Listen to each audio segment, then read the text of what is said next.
So we sat down with Pape, or the Center for Nerds as he calls himself. And this was such a fun episode. Why? Because we talked about games. You got your board games, video games, card games, you name it. But have you ever really thought about how that translates to your business and how that could help you solve problems and excel at the same time? Well, Paul certainly did, because he's very much a creative, very much a designer, and also an author. Currently working on his 7th book, which we discussed throughout this episode just the same. So I'll challenge you to do this. 1, tap in and tune in for the entire episode because I want you to hold me accountable to something I promised you. But 2, also really just listen to what Paul has to say, because whether you're a business owner, an entrepreneur, or a creative, he dropped so many gems, so many resources, so many things that you could even be doing right now to help yourself succeed in the long run. So sit back, relax, have fun, because without further ado, enjoy episode 232, All Fun and Games.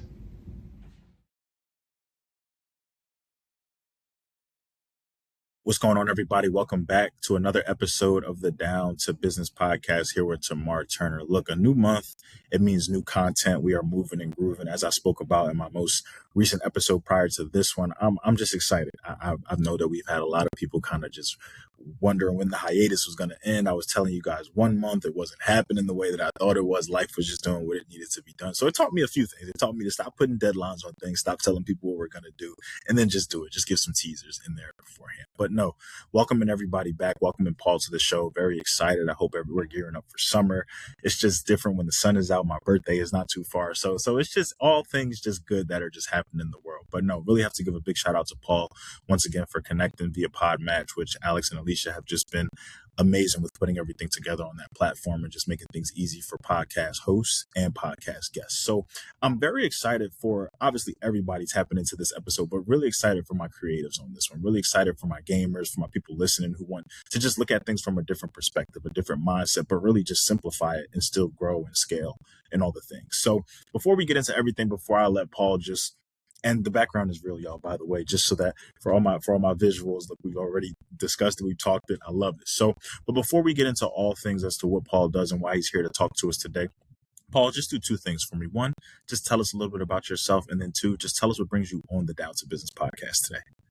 So, as you mentioned, thanks, Tamara. I appreciate that. So my name is Paul Pape. I have 2 jobs, primarily. My first one is one where I'm known as Santa for Nerds. And I've been doing that for about 20 years. I run a company called Pape Designs. It's a design and fabrication studio. And I work with companies like Universal, Disney, Nickelodeon, those kind of things. And I design and fabricate things that just don't exist. So if you need something that isn't around, they call me up and I make it happen. I've also worked with thousands of people around the world. And in doing so, I was on a platform called Twitch for about 6 years, and I was doing creative streaming as opposed to gaming. And so what I would do there is I would sit in front of a camera for 6 to 8 hours, 5 days a week, and just do the work that I was doing. And in doing that, I met a lot of other creatives who would come in and they would ask me questions, and I would do my best to answer them. And universally, they were all asking the same questions. It's, how do I become successful at this? How do I make money at this? What do I charge? All these things. And so I'd answer as best I could. But what I realized through that 6 years is that a lot of people that information wasn't sinking in. They weren't really grasping it. And so eventually I got kind of tired of the Twitch process, and I thought, well, I could reach more people if I actually tried to do this directly. And so that's what led to me branching out and deciding that I was going to go be a consultant or a coach. And so I spent a couple years actually kind of developing that. And it wasn't until I was working with a particular client who just really was successful on paper, but in reality was not doing too well. They were a 7-figure earner in their business, but that was the gross. The net was about $50,000. So go from $1 million to $50,000 is a huge gap to fill there. And so, and the reason was because they didn't understand business. And so I sat down with them, and they were gamer nerds. I'm a big nerd myself. And so we sat down and I said, hey, let's figure out a way to help you understand this. And so I said, how about we play Dungeons and Dragons Business Edition? And I was just making it up as I went along here. And I'm like, but instead of playing like a wizard or a rogue or a warrior, we're going to play your role in the business. And instead of fighting traditional monsters, we're going to fight the monsters that you will face in business. Obstacles that you encounter in business. And so we played for about 4 to 6 hours. And at the end of it, like the CEO of the company, he turned to me and he said, is this what business is? Because if it is, I think I finally understand it and it seems fun. And I'm like, yes, it is. And that was really the impetus for Gamify Business. Gamify Business basically takes the complicated rules of business and translates them into a terminology that we all understand, which is gaming. And so that's really kind of how this began. And from there, I've written 6. I'm on my 7th book now. I've done, I've helped lots of people, as many people as I can with it. And we're just kind of constantly expanding it out here. So why I wanted to come on your podcast in particular was that I saw that you had a need or a desire to meet people who are doing things just a little bit out of the ordinary, because then that's really like what my specialty is that out of the ordinary, out of the box thinking. Traditional business practices are great if you understand them. But if you're one of those people who doesn't want to go get an MBA, you need a different way of doing it. And I kind of have grown really weary of everybody having to figure it out on their own. Why are we constantly rewriting the script? So my goal here with these podcasts, yours and the other ones that I've been on, is to really help people understand that there are multiple ways to accomplish business, and you don't have to be an MBA to do it. If you can run a lemonade stand, you can own a business. And so that's really why I wanted to come on here and chat with you and your audience, so that they can understand that, the translation in language should not be the obstacle that allows them to get into business. Whew, that's the one right there. Yeah, I can definitely understand. Just simplicity is key.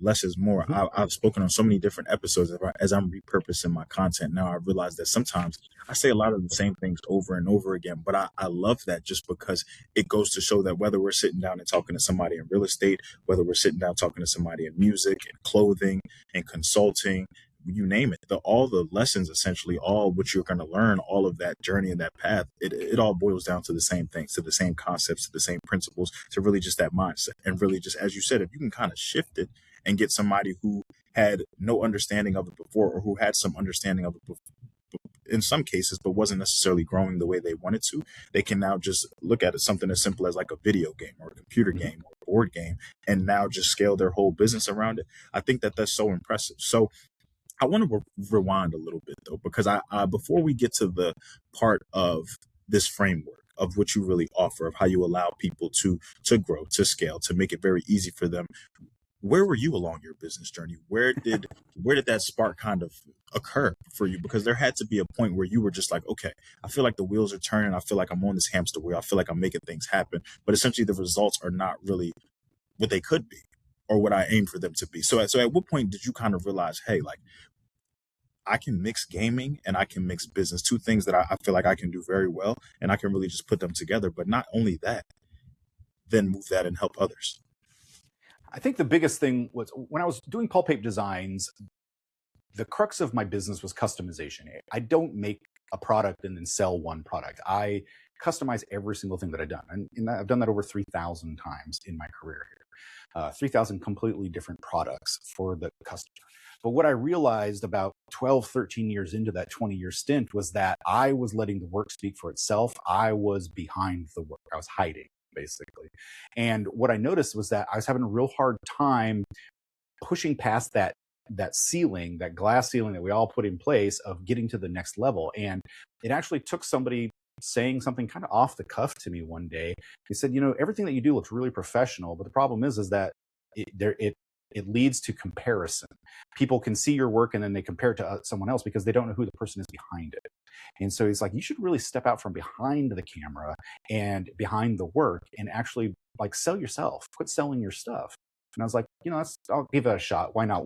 Everything else is doing what it's doing. And so I did that. And I started saying, no, I am the artist. And I always thought for a long time that, nobody cares about Paul. They care about the thing that they're holding in their hands. But I was so incredibly wrong. The thing that I bring to the table is the skill sets that I have, that I've learned. And my journey is what really speaks to that.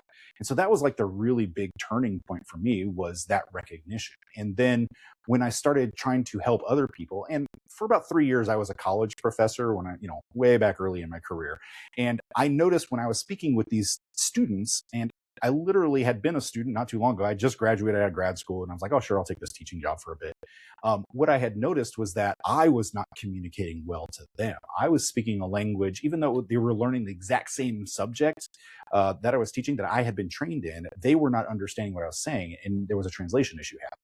And so when I was doing my creative career, finally stepped in front of the camera and started really talking to people. That was where Twitch came in. What I recognized was that how I approach things and how I do things, I don't think the way people think, like normal people think. My brain works a little bit different. I'm okay with that. That's the ADD. It's all that fun stuff that's in there.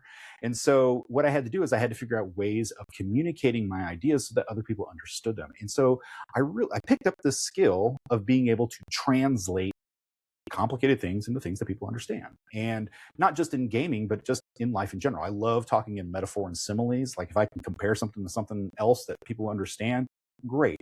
And I spend a lot of time working that into how I approached speaking, helping, consulting, that kind of stuff. And that was like so eye-opening for me.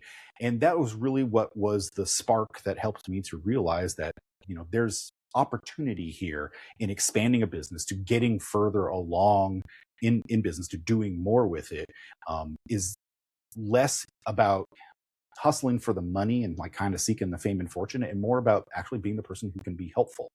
If I had the option, I would do this for free and just help people. But unfortunately, we all have bills and we all have to do that thing. And I've also learned, and I had this conversation yesterday with a good friend of mine, which is that no matter how much free advice that you give somebody, they'll never take it. You've got to make them hurt a little bit, whether this is your boss at the job that you have, whether you're a freelancer and you're selling something. If they don't hurt a little bit, and by hurt, it usually comes down to the pocketbook. If they're not invested in it, then they're not going to take your work serious.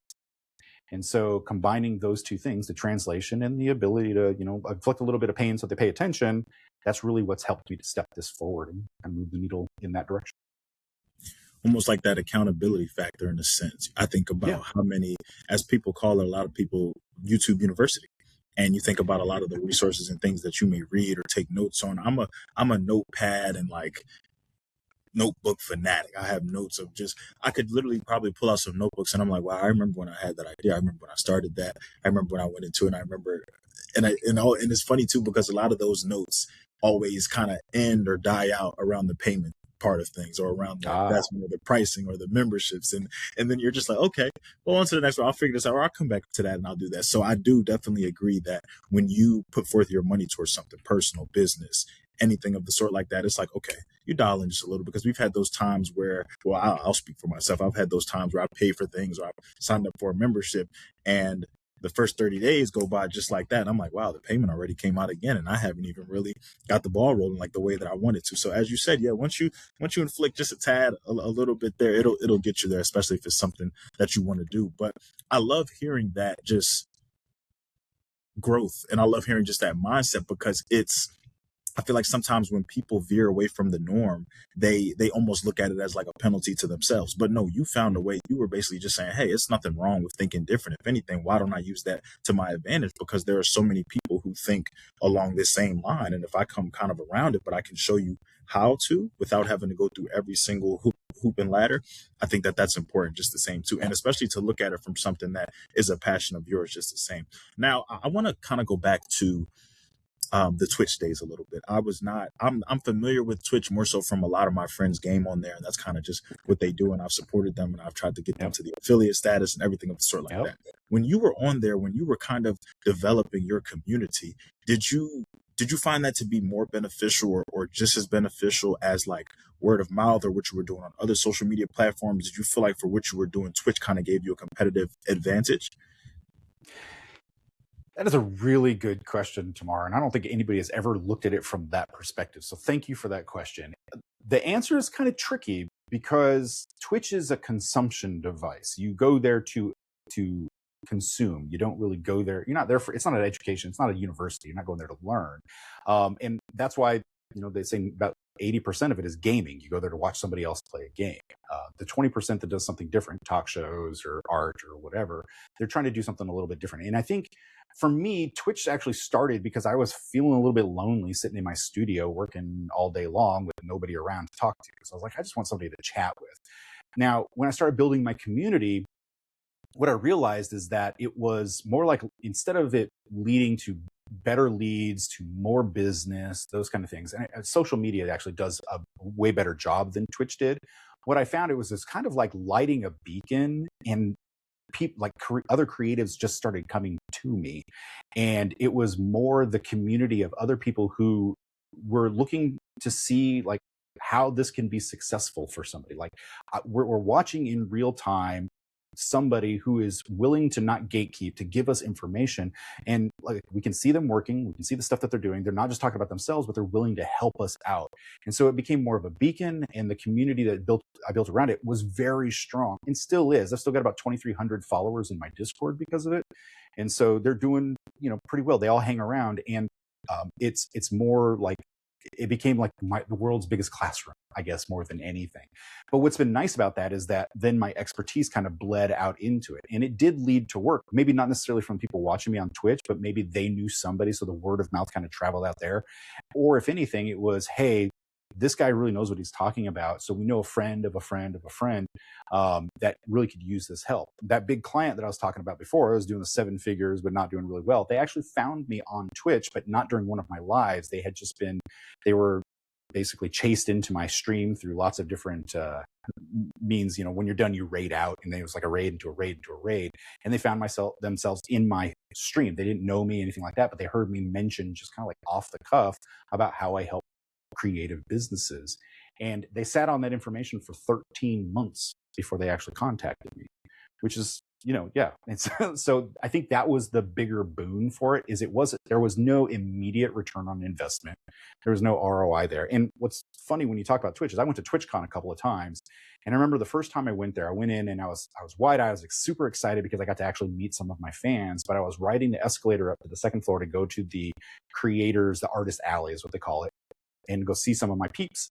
And as I'm riding the escalator up, I was behind 2 guys, and I heard them say, they said, I can't even believe they'd even bother showing up because nobody cares about the art that they create or anything like that. It's such a waste of time for them. And I was like, wow, is that really the mentality that the majority of the people who are on Twitch think? And what we found out was that, yeah, that's true.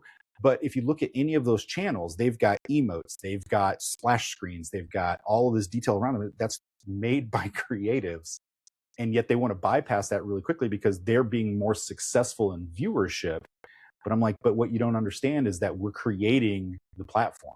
We are the ones behind this. And so while we may not be loud and proud about it, like the gamers who are screaming and yelling to the thousands of people watching them, we are the ones who are actually building the structure that you're sitting in. And so don't downplay the importance of creatives. And so that was really almost lit a fire under me to be like, no, I really want to make sure that people understand that creatives are necessary. And that's really what kind of led to the talking and kind of getting creatives to want to be seen more and to do more with themselves.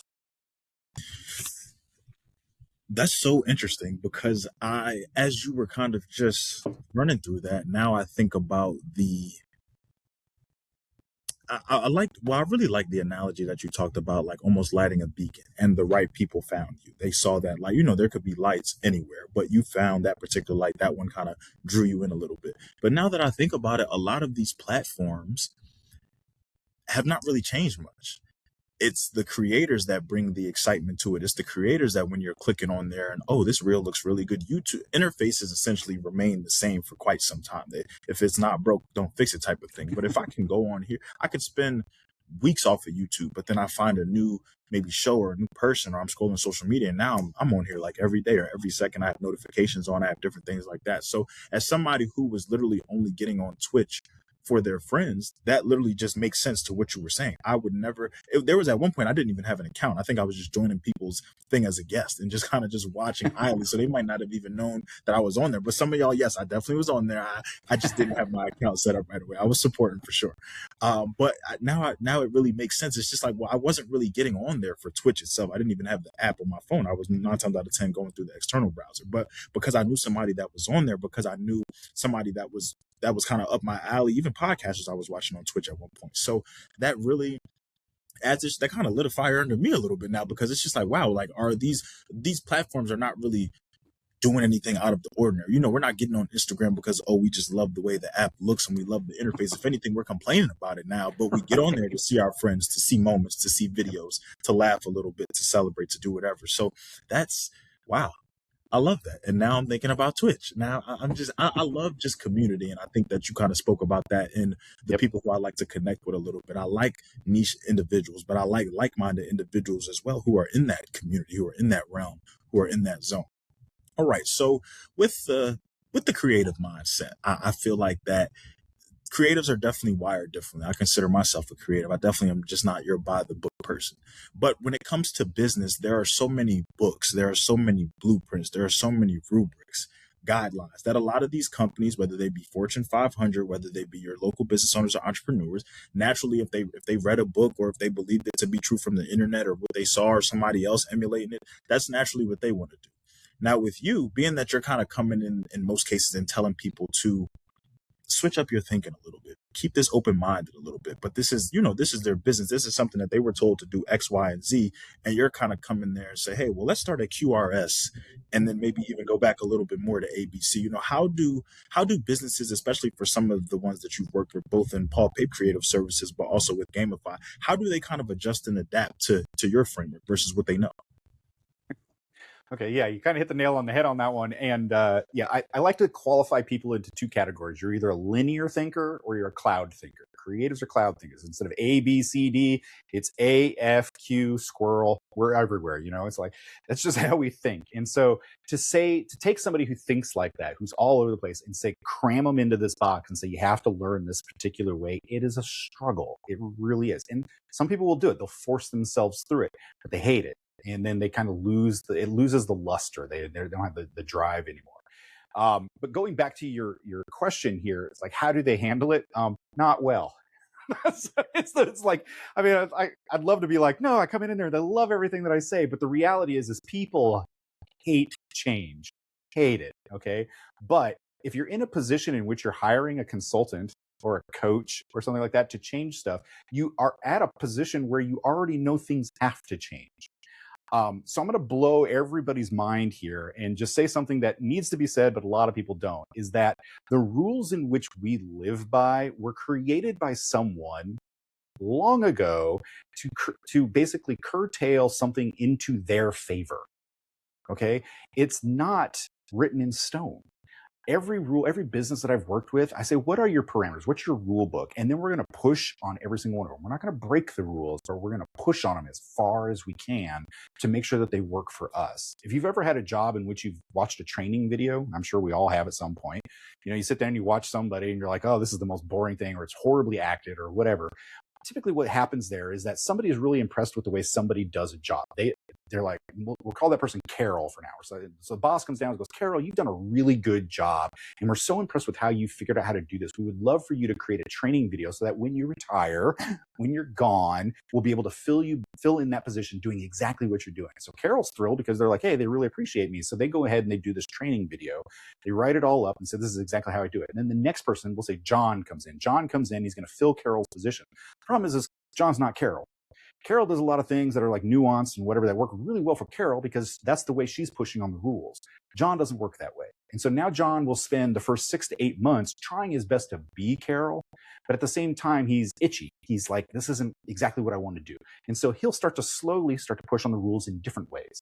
And then eventually, once he gets comfortable with the job and he's doing it his way, then that same cycle repeats itself.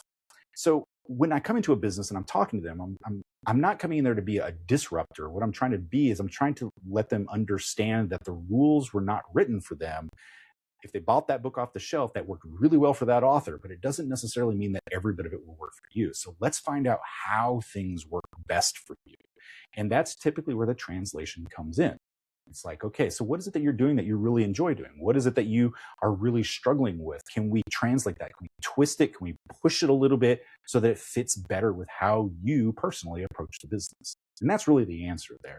And so when people do get, they hire me out, there's a learning, there's a discomfort in the learning.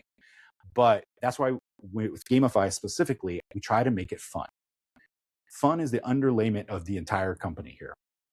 I love my job. I love Paul Pape Designs. I have fun every single day. There's never a day when I've woken up and go, darn it, I've got to go down and play with toys all day long or play with video games or help somebody by playing some Dungeons and Dragons. I've never once thought that. I go and I try to have fun. And if you're running a business, it's a lot of work. And so if it's not fun, if you're not enjoying it, it's a slog, and it's the worst kind because there's no platitudes. There's nothing that's going to make you feel better. You're not going to get a raise because you own the business. You're not going to, all those things that we would get when we work for someone else, you don't get as an entrepreneur. And you're wearing more hats than you care to, and doing jobs that you don't necessarily want to. So if you're not having fun at it, it becomes miserable. And so I try to inject that back into it, which is also why the gaming aspect plays so heavily into it, because we all enjoy playing a game. Now, what if your life is the game? Awesome. Let's figure out how to play your best game. Your best game. And I love kind of the ending about the hats, and it kind of made me compare, if you're in the corporate world versus in that business owner or entrepreneurial route, about how, we're quick. Even I do it at my job sometimes. It's just like, well, that's not my job, or that's not my responsibility. And sometimes we do it willingly, and sometimes we do it not so willingly, but it still needs to just get done. But as a business owner, as an entrepreneur, you literally have no choice. And it's just like, there are some things in I think and I've spoken about this on previous episodes, but I think why I've stayed a one-man band so long, and not necessarily, this is not like the prime reason, but I think about it from the perspective of, I never want to bring in someone into any realm of the business, in front of the camera, behind the scenes, social media, marketing, whatever have you, and I not understand that role myself. And I kind of look at it and take it for granted, or don't compensate you enough, or maybe put too much on you. And that's not really what it entails. I want to really understand every method and mode of my business. I may not like it, or I don't just get up just ready to edit today. No. But I do just want to understand what comes with it. Sometimes it's fun. Sometimes it is, going back in my bloopers and just realize, I didn't even realize I said that, or seeing nice backgrounds, or doing whatever have you. And really just feel like I'm connecting with a guest or another host. But I want to also understand that when we get to that point where Down to Business is growing, is moving in the right direction, we're building just more than just a podcast. I want to understand what comes with that, because now, as I also just kind of spoke to and alluded to a little bit, I don't want Down to Business to just be a podcast. I do want people to look at it. I want to put a nonprofit under this umbrella. There are multiple things that I want to have within this. So when you look at it, it's almost like Down to Business is the core, but on this branch you have this, on that branch you have this, on this branch you have this. So I kind of want to be known for multiple things. So, but I also just understand that people are just, nobody's just, hey, let's change today. We've been operating on this path for such a long time. Whether it's worked or hasn't worked, that's not the question. I just don't want to change.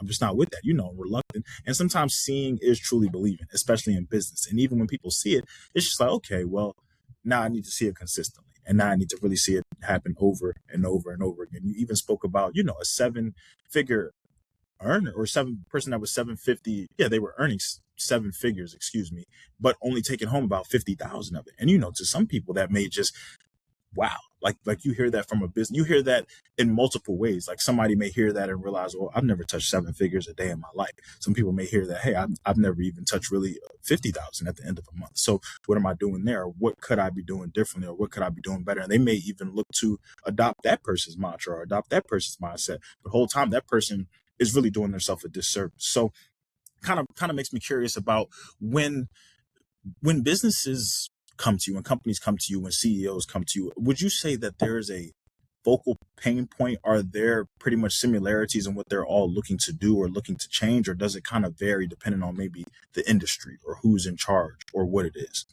No, it's everybody has the exact same pain points, and everybody is a unique snowflake, but it's a blizzard out there. So it's like, as much as we want to be as individual as we can, we're all a bunch of individuals stuck together. So the reality is we all have the exact same pain points, and they are, we're not earning enough net income because we don't have enough customers and we don't know where they're at. How to find them. That's it. Every single time. It doesn't matter if you're trying to sell 1 million products or you're trying to sell 10 products. It's the exact same thing. Where are my customers? How do I convince them to buy something? And that's really the gist of it. And so it's a matter of scale. I personally can work with larger companies. I'd rather not. I'd rather work with smaller companies, typically 10 or less people in the business, because I find that once you get larger than that, from my point of view, the change is so large that they will not institute it. Especially if like a CEO or a COO is so removed from the people who are actually doing the labor, there's too much of a disconnect. And so I can talk to all of the people who run in the floor, and they're all gung-ho. This is exactly what we want to do. We want to make all these changes. And then you go talk to the C-suite executives, and they're like, no, ain't broke, don't fix it, right? Even though it is broke and it needs fixing. But from their perspective, they're too far removed. So I work with smaller groups, which I prefer. But what I find with the smaller ones, is that they're intimately invested in every single employee that's in there. And what I've also found when I work with smaller groups like that, where the CEO, the founder, whatever, is actually arm in arm with the rest of the people that are down there, is they have a tendency to like fill up their people with like-minded individuals, which then creates its own set of problems. Because if you put 5 warriors into a battle and you throw them out there, they don't have any healers, they're going to wipe, and it's the exact same thing in business. If you have too many people who are too like-minded, it's not going to succeed. There's, they said too many cooks in the kitchen, and you never know, especially when it's like a CEO or founder and you've got a bunch of people with that same mentality working around you. You're playing a little bit of Caesar there. Everybody's there to stab you in the back because they want to take it over. And so what you need to do is you need to find people who helps to balance you out. And I've got some really fun tools that are included in Gamify, all game based, where you go in there and you kind of figure out who you are in business. And I've used that multiple times to actually go in and kind of move people around in the business. Say, okay, yeah, this is the job that you've been doing. And we all wear different hats, so we can do these types of different jobs, but their skill sets actually better served over here. So, why don't we bring them in, talk to them, and see if they'd be more comfortable over here. And when that happens and they actually take the advice and the person moves over, they thrive. And so for me, it's working with those smaller groups actually benefits me more, and they're more receptive to change and to want to actually trying to do something different. Most definitely. And that spoke to another point too, just about how, I've worked for bigger corporations like your Targets and things like that. And there were times where the district manager may come in, or the higher up may come in, and they were, as you said, sometimes so far removed from what was going on the floor in the department, how to secure electronics up, or just different things that to us it was second nature. We see this every day, but as someone just in that C-suite level, in that you're not necessarily in the mix of every boots on the ground, as I like to say. You're not necessarily in that every single day. You're more so doing other things. So yes, a lot of times there could be pain points coming from your own employees, from profitable stores, from profitable managers, everything of the sort like that. But for you, because the overarching theme is, hey, well, at the end of the year, we're still doing what needs to be done. So this one store here in Philadelphia, Pennsylvania is not about to skew my entire judgment as to what I need to do for my company moving forward. So I love that. Now, when you spoke about tools, it kind of made me look to your background immediately and just the books. And I believe at the beginning, you said that you're currently in the process of writing your 7th book. Yeah. That's a lot of books, y'all. And I know that I talk about being an author and everything like that. So now for me, that's definitely just lit a fire under me. But I guess I kind of ask this question in 2 parts. Did you always know that you wanted to be an author of some sort, or did it just come as offering a resource to others? And then 2, do you feel like along your journey of being published, of getting these projects out there, was there one defining moment for you? Was there one book that it was just like, okay, things are really here, things are really clicking, this is really going to kind of help me go above? Or is every book kind of its own entity and its own intention when it was done? Again, these are great questions, Tamar. I mean, like, really good questions. I'm a blunt dude. I'm brutally honest. This morning was driving around going, am I an author? Like, I've got 7 books. Am I an author? I guess.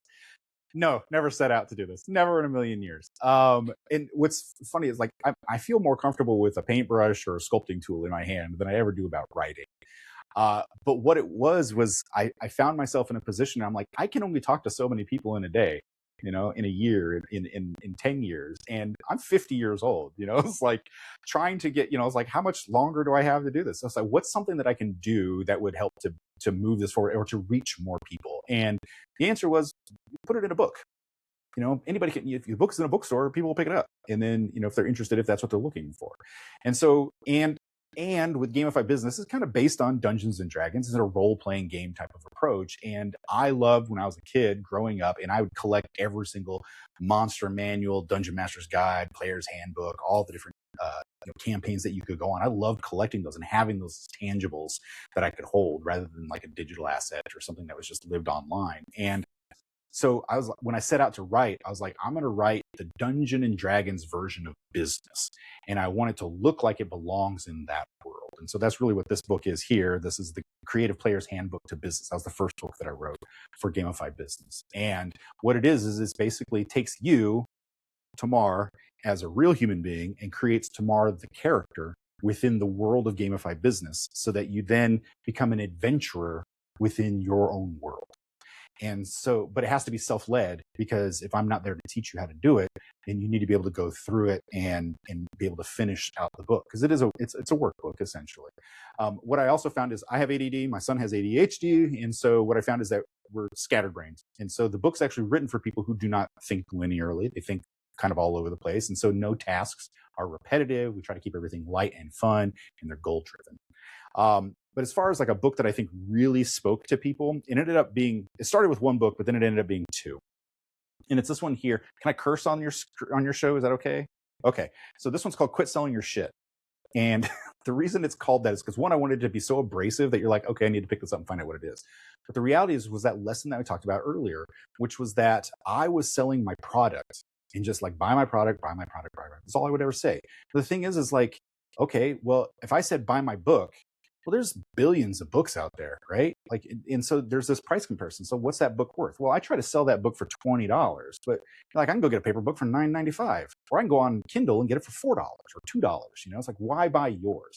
So what Quit Selling Your Shit does is it talks about how product first selling kills creative-based businesses. We should stop trying to sell our things, and we should sell ourselves. Okay. But the problem is I spend an entire 320 pages talking about how to stop selling what you're making and try to sell yourself, but never really tell about how to sell yourself. So that's where I came up with this book over here, which is The Bard's Guide to Storycraft, because story is going to be the best way for you to ever sell anything. And everybody said, I run into enough people that say, I'm not a storyteller, I don't know how to tell a story. But if you walked into a party and we all turned to you and like, Tamar, what is your best party story? I know you got one in your back pocket. We all have one in our back pocket. And so what this book does is it actually starts, and it's not an instruction manual. It is literally the character of the bard talking to you about your story and her story, and she melds it and works it throughout there. So you actually work it 6 different ways throughout the book. And it talks about the chemistry that goes on in your brain, talks about all these things that you wouldn't, it's the science behind it. But the reality is, at the end of the day, it's about people sitting around a campfire, telling a story and being memorable while doing it. And so quit selling your shit, sell yourself. And those 2 books together have been really the thing that has propelled this business forward. I like that. Yeah, y'all. And look, man, y'all know that one of my goals this year was just to get more into reading, because I have books literally that when I go home today, I'm going to look at, and they're still collecting dust in the area that I said I was going to move them from.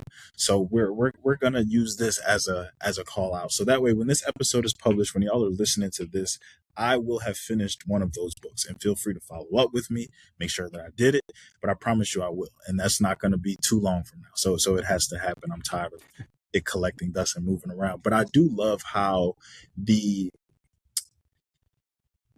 I do think about often that this podcast will live longer than myself, and that it will be there. And that's kind of what I love about books as well. It's just like, you could get a book talking about things from the 1700s, the 1800s, before we were here, way after we'll be here. So I love the fact that, whereas, as you said, we all have a social media, even the most extroverted podcast hosts in the world have that. And it gets to a point where I can't even give everybody the value that I want to give everybody. Everybody's not even going to hear this podcast who I may want to hear, but there have probably been people who I'll never meet that have heard this, people who I have no idea that have heard this. I remember looking at my country map, and I was just like, I haven't even been to half of these countries, but yet it's being distributed and played in them. That's amazing. So now I know I have one more place to add to the list. But I love the fact that you can just have something that can be there. That can be a resource. You can take your time with it. They don't have to necessarily get all through it at one time. They don't have to get it and worried about it being gone. It is there to exist. And I love also with this journey how one creative element kind of bred another. And it can continue to do so, because that's really what I feel like when you don't really think on that one track mind. That's the beauty about creators. So I definitely am going to have to get that. I really want to get all of them, to be honest. So, and that's what I'm going to ask you if you can. I'll ask that towards the end of this, if we can.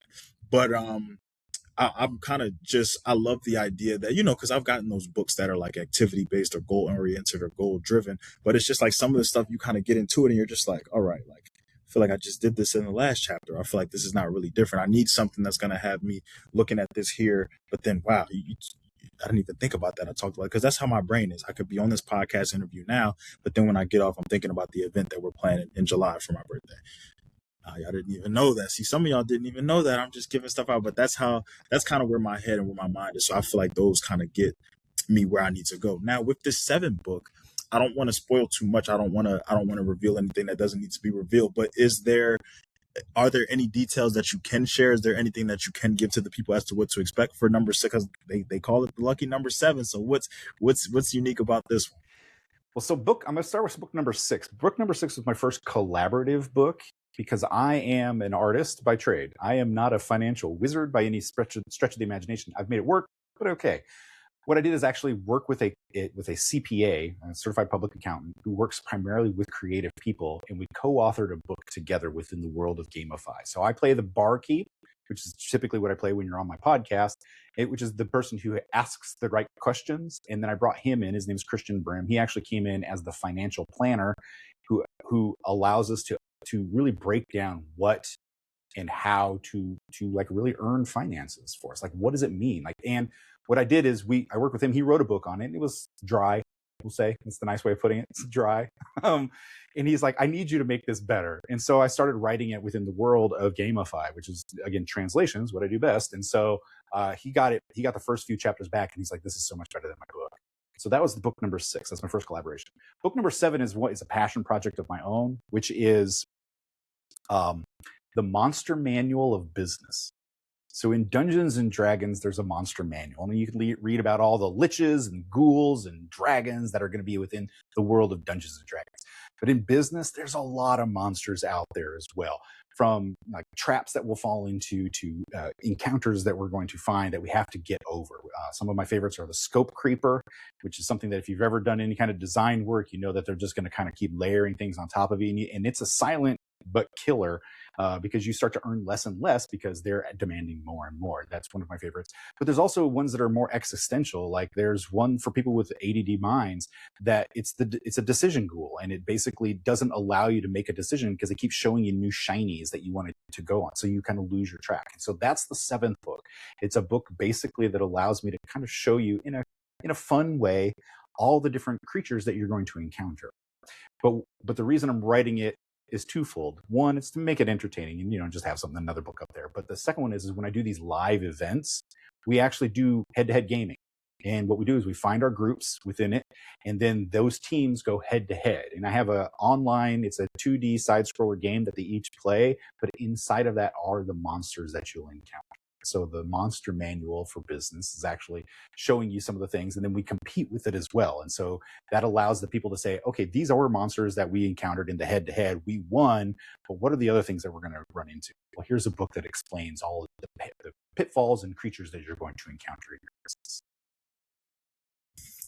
We got to keep it fun, y'all. We have to make sure that you are, obviously we want you to do right. We want you to be there, to scale, to grow, but we want you to do it in a creative, interactive way, a way that'll have you opening the book again, coming back wanting more.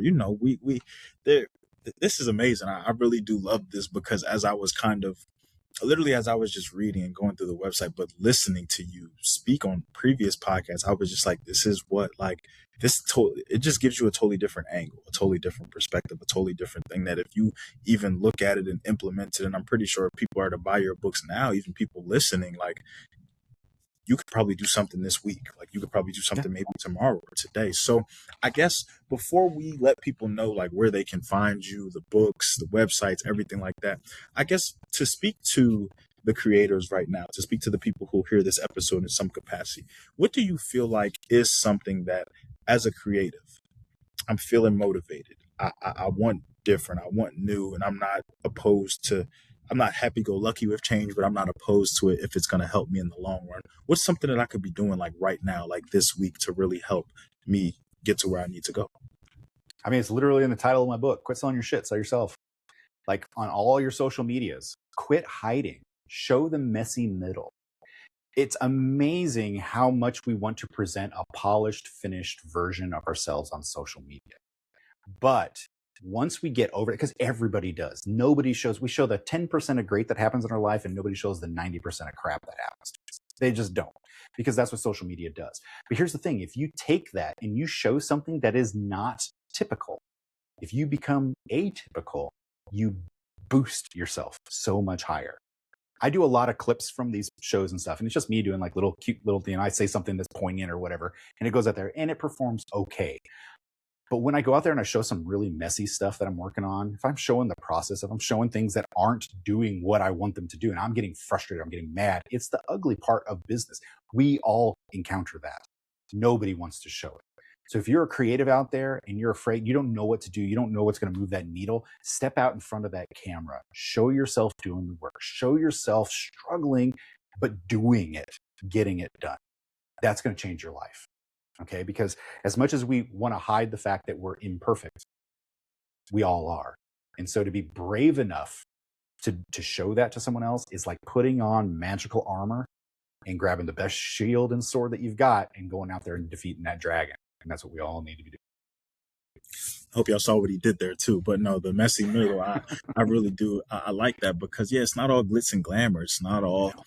It's not, and it's not just to say that. I spoke episodes ago about how even the most successful people, we're still waking up and things are not where they want us to be. You know, there's going to be a point where maybe you lose $7, but then you scale. There'd be a point where you're going to lose 700. There's going to be a point where you may lose 7,000 or 70,000. But does that take you out of business completely, or does that just allow you to, okay, now I know where to go. Now I know what to do. You know, you want to be able to prepare yourself for that. But if you are always just so focused on perfect, it has to be 100%. This has to look as good as possible. And plus, it creates an unrealistic expectation, because then it's just like, you know, when you do something that's not A1 or what people were expecting, now they kind of look at you like you really haven't missed in my eyes. But really, you have missed before, but they just haven't been there to be able to see it. So I think that transparency, that authenticity, it's important, because too, you don't know who you could inspire. You could be in the same industry as somebody else. The same, because as Paul spoke to, a lot of the companies across different industries, they're coming to him with the same pain points. Meaning we're all having the same struggles in some capacity. We're just at different levels of that struggle. And we're just at different levels of how we want to address it, how we want to move forward from it, or if we even recognize that we're struggling. Because sometimes that's what I think it is too. We just don't want to accept that fact. Nobody wants to call themselves out for doing bad, you know? So, but it has to happen. It really has to be done. So, no, I definitely I can really appreciate all of that. All right. Do you feel like, for everything that we've talked about today, for everybody tapping into this episode, from my side, from your side, people who will arguably be my favorite, the ones that know nothing about us, but they somehow find this episode, do you feel like there's anything that we left out, anything that you want people to know, whether it be about Gamify, whether it be about Paul Pape and designs and what you're doing there, whether it be about the upcoming successes that you have, the books, anything that we left out, or anything that you just want to leave the people with? I especially with Gamify, I try my best to not be the leader. I don't want to be the leader. I don't want to lead anybody else's business. What I really want to do is I want to make you the better leader of your own business. And so if I want to leave you guys with anything or talk about something that needs to be said, it's 2 sentences. It is: business is an adventure, life is an adventure. Don't be an NPC. Don't be a non-playable character. Be the hero of your own adventure. That's really what I want you to take away from this, more than anything else. I mean, I'm an expert, sure. But what I really want you to know is that you're the expert of your own journey here, and that it is unique to you, it is special to you, and it cannot be replicated. Do you know who Neil deGrasse Tyson is? He's a scientist. Okay, everybody loves Neil, right? He killed Pluto for us. Okay, anyways, but Neil deGrasse Tyson has this quote, and I absolutely love it, because he says, look, I am a very smart man, and I can talk day and night about everything science. But the thing is the person that I look up to is the artist, because everything that I know came from a book, but an artist can create from nothing. And the great thing about being an artist is that never before in human history and never again in human history will there be another artist like you, another creative. Your lived experiences make you so unique, but you have the gift of being able to share that uniqueness and reach other people. That is rare. And I love that from Neil. And I think it's very important that everybody recognizes that. And last thing I like to throw out there is because we've been talking a lot about throwing the word creative out there and artist out there, but I want everyone to understand that every artist is a creative, but not every creative is an artist. Okay, you don't need to be a painter. You don't need to be a sculptor. You can be a chef. You can be a guy who changes tires. You can be flipping burgers at McDonald's. If you're good at what you do, you are creative at it. That's what separates us from animals. Creativity is the ability to create something from nothing. And we all do it as humans. That's what our job is. So don't think that if you're listening to this, I'm not an artist, I'm going to tune it out. You don't need to be an artist. You need to be creative, which means you have to be human.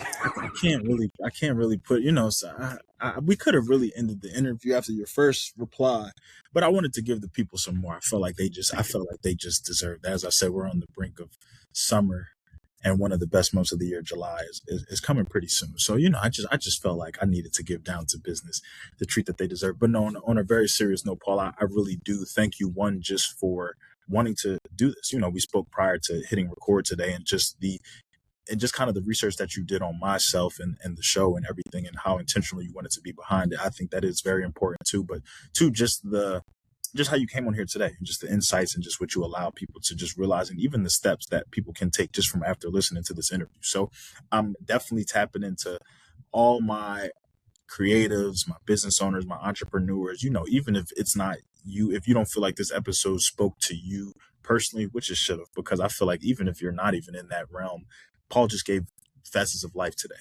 and Paul just gave things that you could do, or ways to think just to better yourself, because it does start with you ultimately. And I think that's what we're all just getting at here, that it's not about, a product or service. It's about you as a person. It's about tomorrow. It's about Paul. It's about whoever else is listening to this on the other side of that. So, Paul, from Down to Business to Gamified to Paul Pape, we sincerely appreciate everything that you're doing. We're here to support you every single step of the way. We will definitely see you on Twitch one of these days, because my account is made. We're here. We're there. We've made it at this point. So you will see me soon. But no, thank you so much for just your responsiveness, for your willingness to come on here. I really do appreciate it. To all my listeners, my viewers, like I said, we're back. I promise I will never leave again this long. But look, we're here. We're moving in a great direction. All thanks to people like Paul and what he's doing over at Gamify. So please don't hesitate to tap out. Before we officially close out, Paul, can you just tell us some of the best places to find you, whether it be social media, whether it be websites, where to get the books? Give us everything you got. Yeah, go to gamifybusiness.com. That's GAMIFY business.com. If you go over there, there's lots of things that you can do that are a lot of fun. Go take the quiz, find out a little bit more about yourself. Buy the books. They're all available there. Some of the books are also available on Amazon. Not all of them, because they don't like to do hardcovers, and all of my really cool books are hardcovers, so you have to buy those on the website. But if you buy them at gamifybusiness.com, I will sign them, I will autograph them for you, and send them out, so you'll know they come directly from me. Social media, I'm known primarily as Paul Pape Designs. I've owned those social media handles for over 20 years. No point getting rid of them now. And so you'll find all the Gamify stuff as well as Paul Pape Design stuff out there on any of the socials under Paul Pape Designs. And no, that was not Paul saying that he is not opposed to change, but it's just in this case, we have to make sensible change, guys. You know what I'm saying? 20 plus years, that's a staple. So no, but again, thank you so much, Paul, for everything that you're doing. Look, to everybody who taps in with us, who shows us love near and far, we're very grateful. We're very appreciative. We love you guys. This has been another episode of the Down to Business podcast here with Tamar Turner.